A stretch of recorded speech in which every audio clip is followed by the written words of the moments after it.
من الشيطان الرجيم. بسم الله الرحمن الرحيم. واتل عليهم نبأ الذي آتيناه آياتنا فانسلخ منها فأتبعه الشيطان فكان من الغاوين. ولو شئنا لرفعناه بها ولكنه أخلد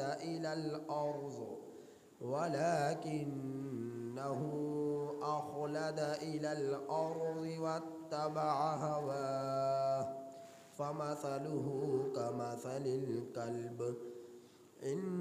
تحمل عليه يلهث أو تتركه يلهث ذلك مثل القوم الذين كذبوا بآياتنا فاقصص القصص لعلهم يتفكرون. ساء مثلا للقوم الذين كذبوا بآياتنا وأنفسهم كانوا يظلمون. من يهد الله فهو المهتدي ومن يضلل فأولئك هم الخاسرون. یہ سورۃ الاعراف کی آیت نمبر 175 تا 178 آپ حضرات کے سامنے تلاوت ہوئی۔ ان آیات کریمہ میں حضرت موسیٰ علیہ السلام کے زمانے کے ایک صوفی شخص کا ذکر ہوا۔ تو ان آیات کریمہ کا ترجمہ سماعت فرمائیں۔ وَاتْلُ عَلَيْهِمْ، اور آپ پڑھ کر سنائیں ان لوگوں پر، نبأ، خبر، الذی، اس شخص کی، آتیناہ، جسے ہم نے دی، آیاتنا، اپنی کچھ نشانیاں، اور آپ ان لوگوں پر پڑھ کر سنائیں خبر اس شخص کی کہ جسے ہم نے دی اپنی کچھ نشانیاں، فانسلخ منہا، سو وہ شخص ان نشانیوں سے نکل گیا، فاتبعہ الشیطان، سو اس کا پیچھا کیا شیطان نے، فکان من الغاوین، تو وہ شخص گمراہ لوگوں میں سے ہو گیا۔ ولو شئنا، اور اگر ہم چاہتے، لرفعناہ بہا، البتہ ہم اس کا مقام، مرتبہ ان نشانیوں کی وجہ سے بلند کر دیتے، ولکنہ، اور لیکن اس شخص نے، اخلد الی الارض، اور لیکن وہ شخص زمین کی طرف جھک گیا، واتبع ہواہ، اور اس شخص نے پیروی کی اپنی خواہشات کی، فمثلہ، سو اس کی مثال، کمثل الکلب، اس کی مثال ایسی ہے جیسا کہ کتے کی مثال ہے، ان تحمل علیہ، کہ اگر تو اس کا پیچھا کرے تو وہ ہانپتا ہے، او تترکہ، یا تو اسے چھوڑ دے، یلہث، تب بھی وہ ہانپتا ہے، ذالک مثل القوم الذین، یہ مثال ہے اس قوم کی کہ جن لوگوں نے، کذبوا بآیاتنا، ہماری نشانیوں کو جھٹلایا، ہماری آیات کی تکذیب کی، ہماری آیات کو جھٹلایا، فاقصص القصص، سو آپ بیان کیجئے قصہ ان لوگوں کو، لعلہم یتفکرون، شاید کہ یہ لوگ غور و فکر کریں، سو آپ ان لوگوں پر حالات بیان کیجئے، واقعہ بیان کیجئے، قصہ بیان کیجئے، شاید کہ یہ لوگ غور و فکر کریں۔ ساء مثلا القوم الذین، بری مثال ہے اس قوم کی کہ جن لوگوں نے کذبوا بآیاتنا،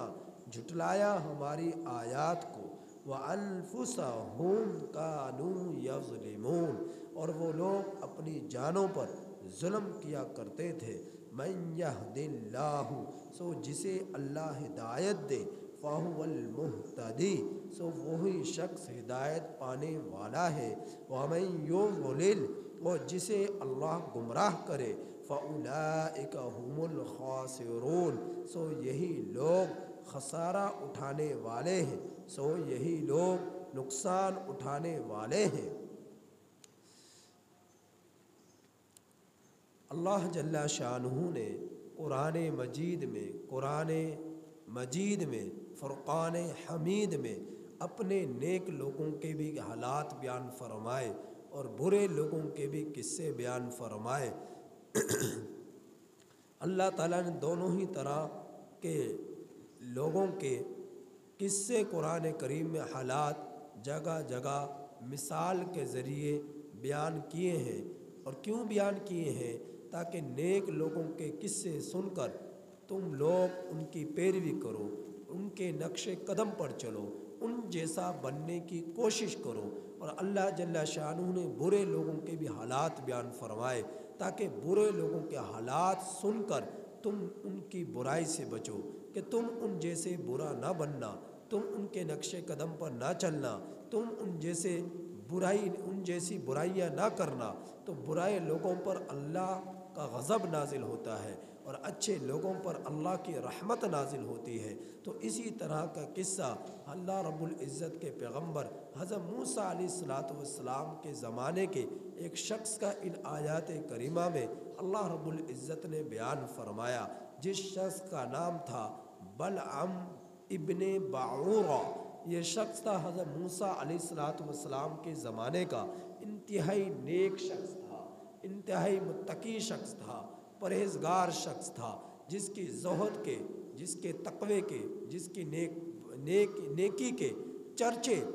جو ہے اس زمانے میں دور دور تک لوگوں میں پھیلے ہوئے تھے۔ وہ شخص اللہ رب العزت نے اس کے ہاتھ میں شفا رکھی، اللہ ہی شفا دیا کرتے تھے، لیکن وہ کسی پر کے دم کرتے، کسی کے سر میں درد ہے اس کے سر کی تکلیف دور ہو جاتی، پیٹ میں تکلیف ہے پیٹ دم کرتے پیٹ کی تکلیف دور ہو جاتی، گھٹنے میں درد ہے تکلیف ہے کوئی دم کراتا تو اس کے گھٹنے کی تکلیف دور ہو جاتی۔ غرض یہ جس کو جو بیماری ہوتی اللہ اس کی دعا سے اس کی بیماری کو دور فرما دیتے۔ تو لوگوں کا ہر وقت اس کے ارد گرد اس کے جو ہے گھر کے ہجوم لگا رہتا تھا اور لوگوں کے لمبی لمبی قطاریں لگا رہا کرتے تھے۔ یہ شخص بلعم ابن باعورہ ہے۔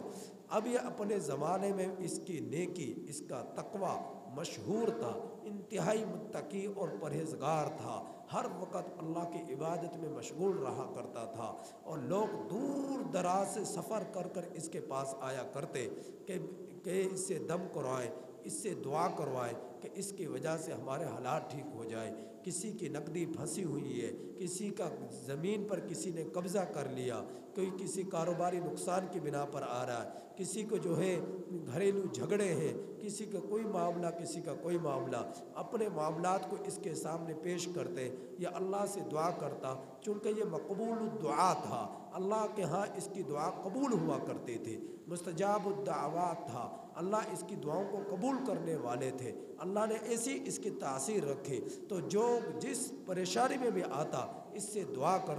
کراتا تو اللہ اس کی دعا کی برکت سے اس آنے والے شخص کی پریشانی کو دور کر دیتے۔ اگر کسی کے ہاں پیسے پھنسے ہوتے اللہ اس کی دعا سے پیسوں والا معاملہ اس کا حل کرا دیتے۔ اگر اس کی زمین پر کسی نے قبضہ کر لیا اللہ اس کی دعا سے قبضے کو چھڑا دیتے۔ اگر اس کے جو ہے مال کو کسی نے چوری کر لیا اللہ اس کی دعا سے مال کو واپس پہنچا دیتے۔ غرض یہ جس مقصد کے تحت بھی لوگ دعا کرتے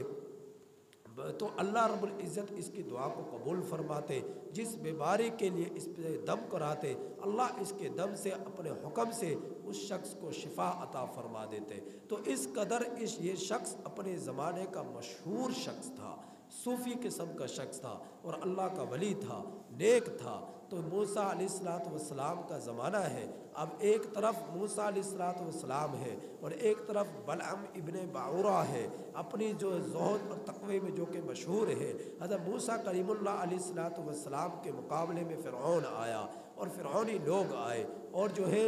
جادوگر آئے، انہوں نے مقابلہ کیا، اللہ نے ان سب کو جو ہے انہیں شکست عطا فرمائی اور انہیں ذلت نصیب فرمائی۔ تو موسیٰ علیہ السلام کے معجزات کے مقابلے میں فرعون جو ہے اپنی طاقت میں بے بس ہو گیا، مقابلہ نہ کر سکا۔ تو فرعون اور اس کے حواری انتہائی پریشان تھے کہ کیا کیا جائے، کس طرح موسیٰ علیہ السلام کو شکست دی جائے، اور انہیں جو ہے ان کے بارے میں کچھ برا سوچا جا سکے کہ جس کی وجہ سے یہ ہمیں تکلیف پہنچانے سے باز آ جائے، ہمارے جو ہے ہمیں برا بھلا کہنے سے باز آ جائے۔ تو یہ طرح طرح کے ان کے پروپیگنڈے بنتے ہی رہا کرتے تھے حضرت موسیٰ کلیم اللہ علیہ السلام کے بارے میں۔ تو ان کے ہاں بھی یہ مشہور تھا بلعم ابن باعورہ۔ تو فرعون نے اپنا ایک وفد